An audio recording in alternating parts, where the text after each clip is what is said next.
ఒక అందమైన రూపం. పాతాళ శంభు మురుగన్ ఎంతో సుందరమైన రూపం.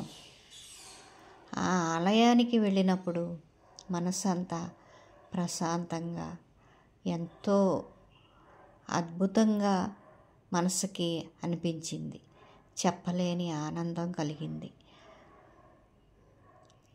ఆ మురుగన్ స్వామి ఎంతో సుందరంగా, ఎంతో భక్తి భావం పరవశిస్తుంది మనసుకి. అది మాటలతో వర్ణించలేము. ఎంతో ప్రేమతో ఆ దేవుణ్ణి అక్కడే ఉండి చూస్తూ ఉండిపోవాలనిపిస్తుంది. అంత సుందరమైన మూర్తి ఆ పాతాళ చెంబు మురుగన్. ఆ దేవుణ్ణి చూసే భాగ్యం ఎంతమందికి ఉంటుంది?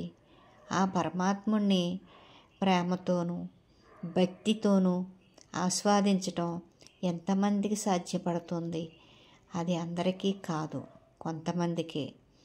ఏది ఏమైనా ఆ స్వామిని మనసారా ప్రేమతో భక్తితో కొలవాలని నాకు ఎంతో మనసు ఉబలాట పడింది.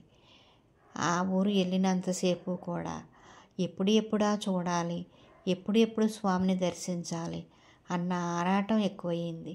ఆ స్వామి దగ్గరికి వెళ్ళిన తర్వాత మనసు పులకరించింది, పరవశించింది. ఆ స్వామి మదిలో మనమందరము ఉండాలని, ఆ స్వామి కరుణాకటాక్షాలు అందరిపైన కురిపించాలని మనసారా వేడుకొని ఆ స్వామిని ఎన్నో మార్లు అక్కడ ఉన్నంతసేపు దర్శించుకోవడం జరిగింది.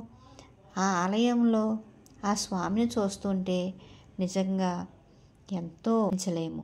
ఆ భక్తిని మాటల్లో చెప్పలేము, మనసుకి మాత్రమే తెలుస్తుంది.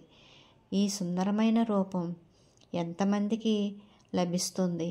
ఎంతమంది చూడగలుగుతారు? నిజంగా భక్తి అనేది మనసుకి ఉంటే ఆ స్వామిని మనసులోనే పరవశింపచేసే ఒక భక్తి వరదలా కొట్టుకొస్తూ ఉంటుందన్నమాట. ఈ స్వామి దయ కరుణ అందరిపైన ఉండాలని నేను మనస్ఫూర్తిగా వేడుకుంటున్నాను. అందరూ బాగుండాలి, స్వామి దయ అందరిపైన ఉండాలని నేను ఆశిస్తున్నాను. ఎంతమందో దేవుళ్ళని చూస్తూ ఉంటాము, ఎన్నో ఆలయాలకి వెళ్తూ ఉంటాము. కానీ ఈ స్వామిని చూసిన ఆనందం ఒక రోజుతో పోయేది కాదు, ఒక గంటలో పోయేది కాదు.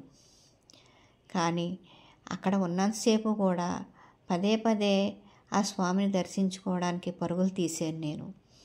నా మనసు ఆ స్వామి రూపం నిండిపోయి ఉంది.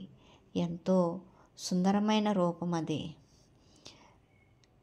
మీరందరూ కూడా చూసి ఆస్వాదిస్తారని, ఆనందిస్తారని ఆశిస్తున్నాను.